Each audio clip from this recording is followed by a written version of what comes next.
So, I'm going to talk about some book recommendations today. I will give like a clarification. It's very important for you to understand your lineage, understand what kind of work you want to do. I do a lot of healing and cleansing. I do a lot of spell work as well, and I do necromancy. So, I work with the dead, communicate with the dead.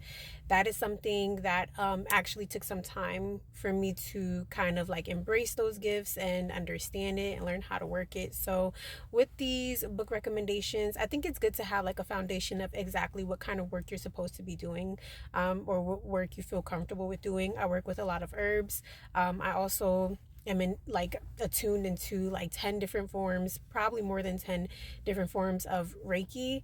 So it did take me some time for me to be able to kind of, I guess, master my craft, because I do so many different things. So these are just book recommendations that I like, that were a good foundation for me.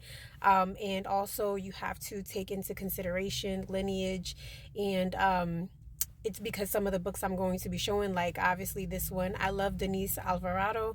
She's an amazing author because she does not gatekeep when it comes to certain things, and it allows you to be educated on a lot of spell work and craft work, especially if you're a Native American, if you are, have a lineage in hoodoo, if you have a lineage in voodoo.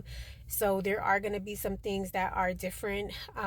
I am a voodooistan, so I serve the Loa, but my lineage comes from a different lineage. It's the Cha-Cha lineage. So that's like an older lineage that you find on the island of Hispaniola. So my lineage and how I serve my Loa is going to be different from somebody who is initiated into, you know, a different house or whatever the case is. So it does differ. I want to give it as a disclaimer because with information floating around on social media, you might feel comfort in some of these practices. Some practices you're like, I don't know if this is for me. So I'm just going to give you my favorite book recommendations. The hoodoo, or the voodoo hoodoo spell book, I really like it because it allows you to work the left hand and the right hand. So it gives you kind of a clear understanding of both, how to use, in Reiki, we use something called, it's, I know like in Hoodoo, it's called poppets. In Reiki, and in Curandissimo, we use, it's called like a surrogate. So you're able to send distant healing or do healing, on a surrogate, right? You can use it, which is a poppet, which is interesting how I see a lot of like correlation when it comes to spell works, or when it comes to different kind of practices. And I like to study different kinds just to see exactly like, oh, there's a correlation here. Oh, I see that there's something similar here. But this book is very good because it works not just the left hand, but also the right hand as well. So you get a clear understanding of how to do spell work, incantations. We use medicine bags. I grew up making medicine bags with my mother. She's Native American, so which in Hoodoo is mojo bags. So it's really interesting. You get a lot of information in this book, but this is one of my highly recommended books. But just understand it does have a lot of left hand work in it. Some people don't like looking at it or understanding it, but I studied it a lot in order for me to be able to learn how to remove it. But this is one of my favorite recommendations. I do know she has a lineage in Hoodoo, and she's also a Santera. If I'm not mistaken, she might be initiated into Haitian voodoo as well, if I'm not mistaken.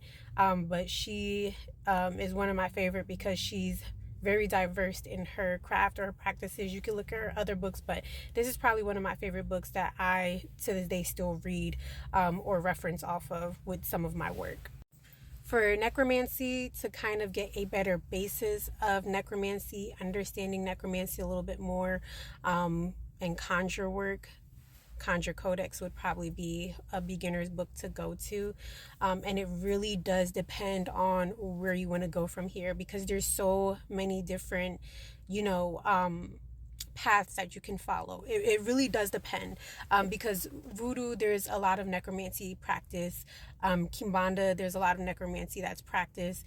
And these are lineages that you have to be initiated into, or it's usually like hereditary, like it's passed down, which from what I've noticed, There's also Kendoki. Kendoki is something that's also a form of necromancy, but more than likely somebody in your family probably practice it if you have those spirits popping out.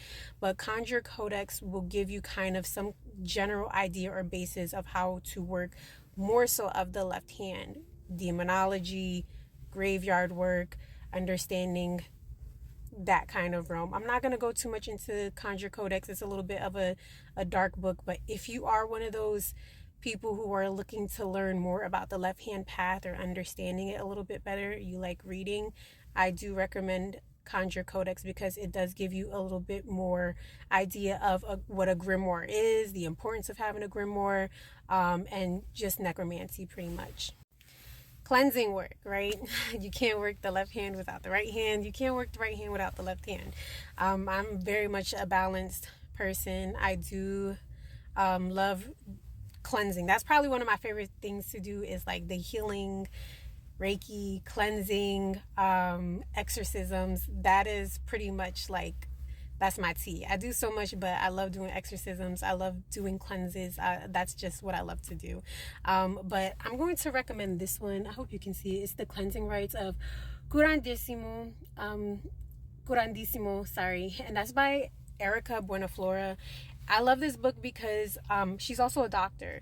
So I believe like she has her like doctorate in like a law degree, and she ended up like getting into this by taking a trip. It's a very interesting, like she tells a little bit about herself, but she also gives herbal remedies and cleansing remedies that allows you to remove like any attachments and spirits. She also talks about herbs as well in there that are good, and the purpose of why you would use that herb. So I definitely recommend this book. It's one of my favorites. There is some, cultural things in there where you learn about the Maya Noir, which I've learned about that. I had like a reading before done with it. It's really interesting, but I also recommend this book because they do explain herbs and different forms of limpias, which are cleansings, and different rites. So it's very interesting. This is one of my favorite books as well that I recommend, especially if you do a lot of left hand work. You always got to keep yourself clean and balanced. So this is one of my recommendations that I use in order for you to do cleansings on yourself, or even if you're doing it on other people.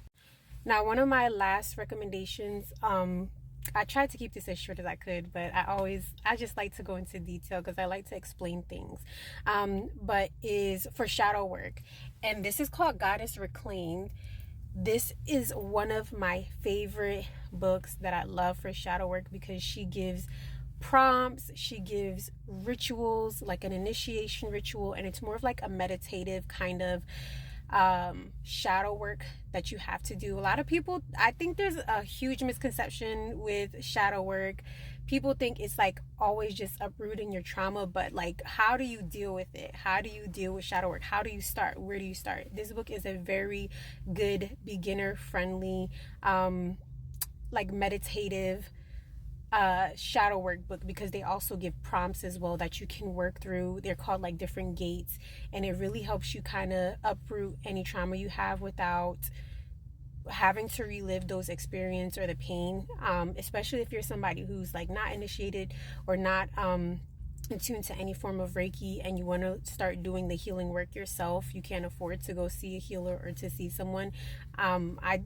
With me, I offer all of that assistance to my like Patreon members, and I help them with that. But people who don't have the resources or the money to be able to afford, a healer or a mentor or anything like that, this was one of my favorite books that I recommend for everybody. And I say you can do the work yourself, right?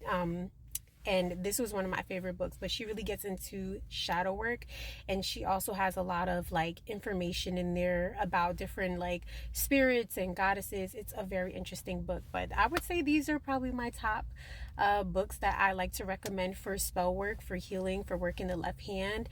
But yeah, if you want some more book recommendations or have questions, just let me know.